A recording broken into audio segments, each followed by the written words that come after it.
Crowd's jeers pierced through the dusty air of Millbrook's Main Street as Kestrel Hawthorne stood 7 feet tall in the center of the ring, blood trickling from his split lip.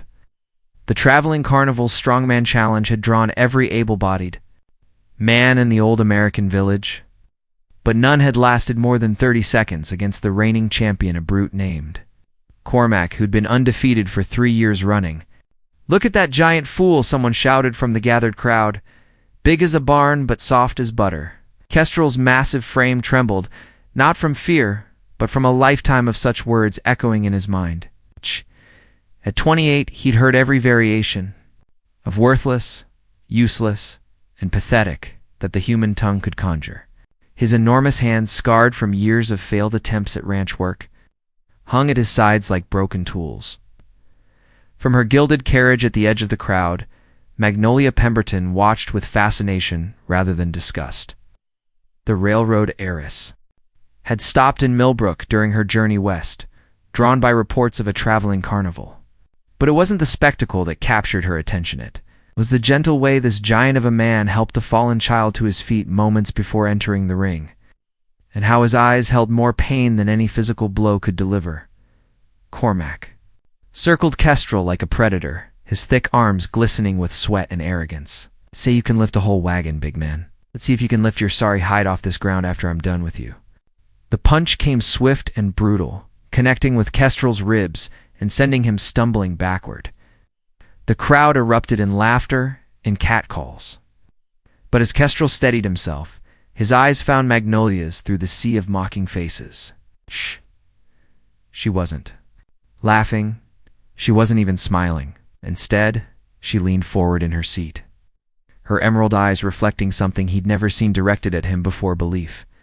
"Get up, you worthless mountain," Cormac taunted, advancing for another strike. But something had shifted in Kestrel's chest. For the first time in his life, someone was looking at him not as a freak or a failure, but as a man worth watching. He raised his massive fists, no longer hearing the crowd's mockery, focused only on the woman whose gaze had suddenly made him feel like he might be worth something after all. The second punch never landed. Kestrel's enormous hand caught Cormac's fist midair, his grip tightening like a steel trap. The champion's eyes widened in shock as his knuckles began to crack under the pressure. "They said I was worthless," Kestrel whispered, his voice carrying across the suddenly silent crowd. "Maybe they were wrong." With a swift motion that defied his size, he lifted Cormac clean off the ground and set him down outside the ring as gently as he'd helped the child earlier. The strong man stumbled away, clutching his crushed hand. While the crowd stood in stunned silence, Magnolia rose from her carriage, her heart racing with an excitement she'd never felt in all her years of pampered luxury. She had just witnessed the birth of something extraordinary. She intended to be part of whatever came next. The Pemberton estate sprawled across 300 acres of prime Colorado territory, its Victorian mansion rising from the prairie like a monument to old money and railroad fortune. Magnolia paced the marble floors of her father's study, her silk dress rustling with each determined step as she faced down the stern portrait of Cornelius Pemberton, the man who'd built their empire from nothing. "Absolutely not, daughter." Father's voice boomed from behind his mahogany desk, where railroad maps and investment papers covered every inch of surface. "I will not have you gallivanting across the countryside chasing after some carnival vagrant. The Weatherby boy has already asked for your hand, Rutherford." "Weatherby is a spineless worm who counts his trust fund every morning before breakfast," Magnolia interrupted, her green eyes flashing with the same fire that had built the Pemberton fortune. "Besides, I'm not chasing anyone. I'm making an investment." She had returned to Millbrook 3 times since that day at the carnival, each visit under the pretense of checking on the railroad's expansion plans. But her true purpose had been to observe Kestrel Hawthorne, the gentle giant who worked odd jobs around town for barely enough coin to buy a meal. She'd watched him repair Mrs. Henderson's roof with meticulous care, seen him gentle, a spooked horse with hands that could crush stone, witnessed him share his meager lunch with stray dogs. "Investment in what, exactly?" Cornelius demanded, his weathered face growing red above his silver beard. "In a man who understands the value of hard work? In someone who's never had anything handed to him?" Magnolia moved to the window, gazing out at the workers laying new track toward the mountains. You always told me that the railroad succeeded, because you saw potential where others saw impossibility. That evening, against her father's thunderous objections, Magnolia rode alone to Millbrook as storm clouds gathered overhead. She found Kestrel behind the general store, splitting wood in the fading light. His massive frame moved with surprising grace, each swing of the axe precise and powerful. "They say a storm's coming," she called out, stepping down from her horse. Kestrel straightened, wiping sweat from his brow with a forearm the size of most men's thighs. "Miss Pemberton, you shouldn't be out here alone, especially with weather turning. I came to make you a proposition." She approached slowly, noting how he stepped back instinctively, still not believing someone like her would willingly draw. "Near, I need someone to oversee a construction project. Someone strong enough to handle the work and honest enough to handle the money." Laugh was bitter, echoing off the empty buildings. "Ma'am, I appreciate the kindness, but I'm not foreman. Material. Hell, I can barely keep myself fed most days." "The men who told you that were wrong." Thunder rumbled overhead as she moved closer, rain beginning to spatter the dusty ground. "I've been watching you, Kestrel. I've seen how you work, how you treat people, how you handle responsibility even when no one's looking." Lightning illuminated his face, revealing the longing he tried so hard to hide. "Why?" he whispered. "Why would someone like you care about someone like me?" The rain began in earnest now, soaking through her expensive dress, but Magnolia didn't. "Retreat, because I recognize strength when I see it. Real strength. The kind that lifts others up instead of tearing them down." The railroad construction camp sprawled along the foothills like a small city of canvas and ambition. Magnolia had defied her father's ultimatum and invested her personal inheritance in an ambitious project, a spur line that would connect the isolated mining communities to the main railroad network. Against all conventional wisdom, she'd placed Kestrel Hawthorne in charge of the most dangerous section, blasting through Devil's Canyon. For 3 months, he'd proven her faith justified. Under his gentle but firm leadership, the work progressed ahead of schedule with fewer injuries than any comparable project. The men, initially skeptical of taking orders from the freak giant, had come to respect his fair treatment and tireless work ethic. He labored alongside them from dawn to dusk, his massive frame moving tons of rock and steel, while never asking anyone to do what he wouldn't do himself, but success bred enemies. And Rutherford Weatherby wasn't finished with his pursuit of the Pemberton fortune. "Your little pet project is causing quite a stir," Rutherford said, cornering Magnolia during her weekly visit to the camp. His pale eyes glittered with malice as workers bustled around them, carefully avoiding the argument brewing between the boss lady and the banker's son. "Father's considering calling in some loans. Seems the railroad board is concerned about irregular management decisions." Magnolia's spine straightened like a steel rail. "My projects are ahead of schedule and under budget. If the board has concerns, they can address them through proper channels." "Well, they will." Rutherford's thin lips curved into a cruel smile. "Especially when they learn about your romantic entanglement with the hired help. Amazing how quickly confidence can evaporate when investors question an owner's judgment." The confrontation was interrupted by shouts from the canyon. A support beam had shifted during the morning blast, trapping 2 miners beneath tons of loose rock. While other men stood frozen, debating the safest approach, Kestrel was already moving, his giant frame disappearing into the treacherous gap without hesitation. For 20 minutes, the camp held its collective breath. Then Kestrel emerged, carrying one unconscious miner while supporting another who could barely walk. His clothes were shredded, blood seeped from a dozen cuts, but his gentle hands were already checking the injured men for broken bones. "Someone ride for Doc Henley," he commanded quietly, then turned to organize a crew to stabilize the remaining rockfall. No drama, no heroics, just a man doing what needed to be done. Rutherford watched the scene with disgust. Impressive show, but it doesn't change the facts. A mongrel is still a mongrel, no matter how many tricks he performs. The words carried farther than intended. Several workers turned, their faces darkening as they heard their respected foreman insulted by a man who'd never lifted anything heavier than a brandy glass. But it was Kestrel's reaction that silenced the growing murmur of anger. He straightened to his full 7-foot height, his scarred hands gentle as he set down his tools. When he spoke, his voice was quiet but carried the weight of absolute certainty. "You're right about one thing, Mr. Weatherby. We finish the railway ahead of schedule. We bring in the first revenue train before the board meeting. Then we face them together, not as employer and employee, but as partners who've proven that unconventional choices can yield extraordinary results." Kestrel's arms tightened around her. Together? Together. Let them try to argue with success. She pulled back to meet his eyes, her own blazing with determination. "Besides, I've always been partial to impossible odds." Outside, the final whistle of the workday echoed through Devil's Canyon, but neither of them moved. Tomorrow would bring the most grueling week of their lives as they raced to complete the impossible. But tonight, in the fading light of the Colorado mountains, they allowed themselves to believe that love might be stronger than prejudice, that two people who'd been told they were worthless might just prove the whole world wrong. The final spike went into the last rail at 3:47 p.m. on Thursday afternoon, 15 hours before the board meeting that would determine their fate. Kestrel drove it home with a single blow from his massive hammer, the sound echoing through Devil's Canyon like a thunderclap of triumph. The assembled workers cheered, but their celebration was tinged with uncertainty.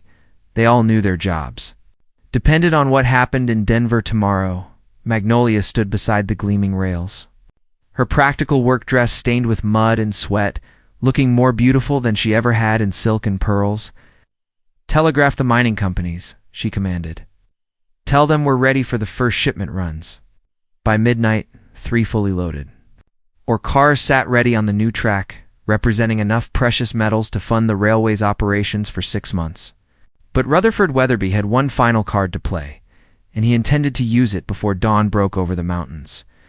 The explosion shattered the pre-dawn silence, sending rocks and twisted metal cascading into the canyon. Saboteurs had targeted the most vulnerable section of track, the bridge span that represented weeks of dangerous construction work. As smoke cleared and damage assessments began, the scope of the disaster became clear. The railway was impassable, the shipment couldn't move, and the board meeting was in 6 hours. "Rutherford's handiwork," Magnolia said grimly, surveying the destruction by torchlight. "He couldn't buy the board's decision, so he's trying to create facts on the ground." Kestrel knelt beside the twisted rails, his engineer's eye calculating. "Weights and distances. The support pillars are intact. The bridge can be rebuilt, but not in time for how long would it take to clear a path for a singular car?" She interrupted. "Maybe for hours, but without the bridge, we don't need the bridge." Her eyes gleamed with desperate inspiration. "We need a way to lower one car down to the main line, something that can handle the weight and get us there." Before the board votes, understanding dawned on his face, followed by concern. "Magnolia, that's suicide. A controlled descent with that much weight, no safety margins, can it be done?" He studied the canyon walls, his mind already working through pulley ratios and anchor points. "Yes, but if something goes wrong, if the cables snap or the anchors fail, then we lose everything anyway." She grabbed his arm, her fingers surprisingly strong. "But if it works, we arrive at that meeting with proof that the railway is operational and profitable." The next 4 hours passed in a blur of desperate activity, using salvaged cables and improvised pulleys. Kestrel and his crew rigged a descent system that would have given any engineer nightmares. The ore car, worth more than most men earned in a lifetime, would have to be lowered 300 feet down a sheer cliff face using equipment that had never been tested under such conditions. As the sun crested the eastern peaks, painting the canyon walls gold and crimson, the moment of truth arrived. Magnolia insisted on riding in the car despite Kestrel's furious objections, arguing that her presence would demonstrate confidence in the system. Together, they began the harrowing descent, trusting their lives to hastily rigged cables and the strength of his calculations. Halfway down, one of the secondary cables snapped with a sound like a rifle shot. The car lurched sideways, swinging toward the canyon wall with bone-crushing force. Kestrel threw his massive body between Magnolia and the impact. his broad back taking the full brunt of the collision as metal screamed against stone. But the primary cables held. Minute by endless minute, they continued their descent until finally, miraculously, the ore car touched down on the main railway line with a gentle bump that seemed impossible after everything they'd endured. As the train whistle announced their arrival at the Denver station, Magnolia helped Kestrel to his feet, noting the way he favored his left side and the fresh blood seeping through his shirt. "Are you ready to face the board of directors?" she asked. He straightened to his full height, wincing only slightly.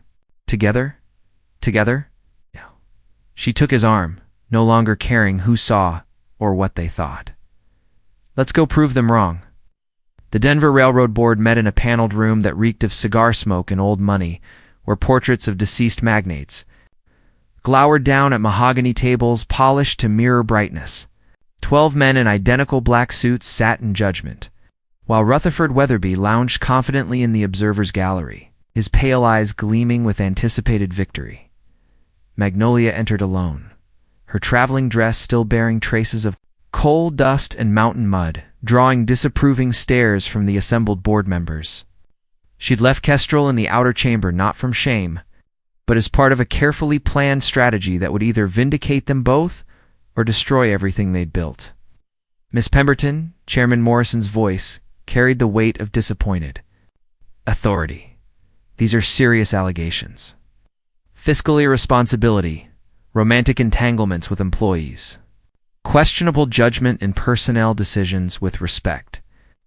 "Mr. Morrison," she interrupted, placing a leather portfolio on the table with deliberate precision. "I prefer to let results speak for themselves." She opened the portfolio, revealing contracts, shipping manifests, and revenue projections that painted a picture of unprecedented success. The Devil's Canyon spur line, completed ahead of schedule and under budget, had already generated more income in its first week than projected for the entire first quarter. "Furthermore," she continued, "I'd like the board to meet the man responsible for these achievements." The doors opened and Kestrel entered. Even among powerful men accustomed to commanding presence, his 7-foot frame dominated the room. But it wasn't his size that commanded attention. It was the quiet dignity with which he carried himself, the respectful but unashamed way he met each board member's gaze.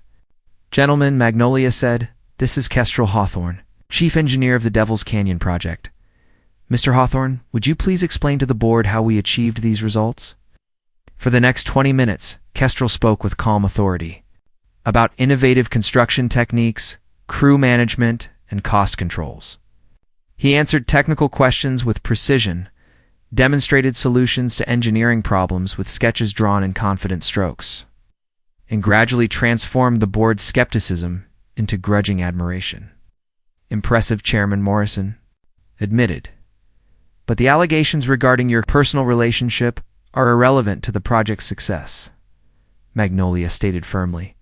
"But since Mr. Weatherby seems determined to make my private life a public concern, let me address it directly." She moved to stand beside Kestrel, her hand finding his with natural ease. "Yes, I have feelings for this man. I admire his integrity, his work ethic, and his ability to inspire loyalty in others. If the board considers that a liability, then perhaps it's time to question whether this organization truly values merit over prejudice." Rutherford rose from his seat, his face flushed with anger. "This is exactly the kind of foolishness, Mr. Weatherby." Kestrel's voice cut through the interruption like a blade through silk. "You've spent considerable effort trying to prove I'm worthless, but these gentlemen are businessmen. Yes. They understand that results matter more than rumors." Reached his jacket and withdrew a telegram, placing it on the table before Chairman Morrison. "This morning's shipment netted $43,000 in transport fees. Next week's scheduled runs will triple that amount. The Devil's Canyon line will pay for itself within 6 months and generate substantial profits thereafter. Moreover," Magnolia added, "Mr. Hawthorne has already received offers from 3 other railroad companies seeking his expertise. If this board chooses to question his value, I'm confident others will not." The room fell silent except for the tick of the grandfather clock in the corner. Board members exchanged glances, their expressions shifting from disapproval to calculation. In the end, money spoke louder than social conventions. Chairman Morrison cleared his throat. The board will take these ... developments under advisement. Given the project's success, we see no reason to alter current arrangements. As they left the building, Rutherford's voice followed them into the street. This isn't over, Pemberton. Society won't accept your mongrel lover, no matter how much money he makes you. Kestrel stopped walking, his massive frame turning slowly to face the man who'd tormented them both. You're right about one thing, he said quietly. This isn't over, but not because of society's acceptance. He smiled, the expression transforming his scarred features. It's not over because we're just getting started. 2 years later, the Hawthorne-Pemberton Railway Company had become the most successful independent line in the Colorado Territory, connecting remote mining communities with unprecedented efficiency and profit. The mansion overlooking Devil's Canyon bore both their names on its brass nameplate, a symbol of partnership that had scandalized proper society and inspired countless others who'd been told they didn't belong. The wedding took place on the railway bridge they'd built together, with 300 workers, miners, and townspeople in attendance. Not a single member of Denver's elite bothered to attend, but neither Magnolia nor Kestrel noticed their absence. They were too busy looking into each other's eyes as the preacher spoke about love conquering all obstacles. They said I was worthless. Kestrel whispered during their first dance, his massive hands gentle as they guided her across the platform they'd erected beside the tracks. They were wrong about both of us, Magnolia replied, her emerald wedding dress catching the mountain sunset. Turns out we were worth everything. The celebration was interrupted by the arrival of an unexpected guest. Cornelius Pemberton climbed down from his private railroad car, his weathered face stern but his eyes betraying something that might have been pride. The crowd parted as he approached his daughter and new son-in-law. Father Magnolia said carefully, uncertain of his intentions. Old railroad baron studied Kestrel for a long moment, taking in his confident posture, the respect evident in the workers' faces. The way he instinctively moved to shield Magnolia from any potential threat. Finally, Cornelius extended his hand. Welcome to the family, son. Though I suspect you've been part of it longer than I cared to admit. Kestrel's handshake was careful, measured, but firm. Thank you, sir. I know this isn't easy for you. Easy, Cornelius laughed, the sound carrying genuine warmth. Nothing. Worthwhile ever is? But I've seen the quarterly reports. You built something remarkable here. He gestured toward the railway line stretching into the distance. More importantly, you've proven that a man's worth isn't determined by his circumstances, but by what he does with the chances he's given. As the evening wore on, telegrams arrived from across the territory, congratulations from mining companies, construction crews, and small towns that had prospered because of the railway. Even some unexpected supporters emerged, including several Denver socialites who'd quietly invested in the company despite public disapproval, but the message that meant the most came from an unexpected source. A group of children from Millbrook had pooled their pennies to send a telegram that simply read, "Thank you for showing us that different can be beautiful." As midnight approached and the celebration began to wind down, Magnolia and Kestrel found themselves alone on the bridge, looking out over the canyon they'd conquered together. The moonlight painted the rails silver, stretching toward horizons full of possibility. "Do you ever regret it?" she asked, leaning against his massive chest. "The struggles, the prejudice, the battles we've had to fight." Kestrel's arms tightened around her, his voice rumbling with contentment. "How can I regret the path that led me to you? Besides," he added with a smile she could hear in his words, "someone had to prove them wrong." In the distance, a train whistle echoed through the mountains, the late freight heading east with another profitable cargo. The sound had become the heartbeat of their empire, built not on inherited wealth or social connections, but on the radical idea that love and determination could overcome any obstacle. They'd been called worthless, impossible, foolish, and doomed to failure. Instead, they'd become legendary, not just for the railroad they'd built, but for the example they'd set. In a world that valued conformity above all else, they'd proven that sometimes the greatest treasures are found in the most unexpected places, and that true worth can never be measured by society's narrow standards. As they walked hand in hand toward their new home, the giant cowboy and the railroad heiress who'd chosen love over convention, their footsteps echoed with the certainty of those who'd found their place in the world. By refusing to accept the places others had tried to assign them, they'd been wrong about everything, and they'd never been happier to prove it.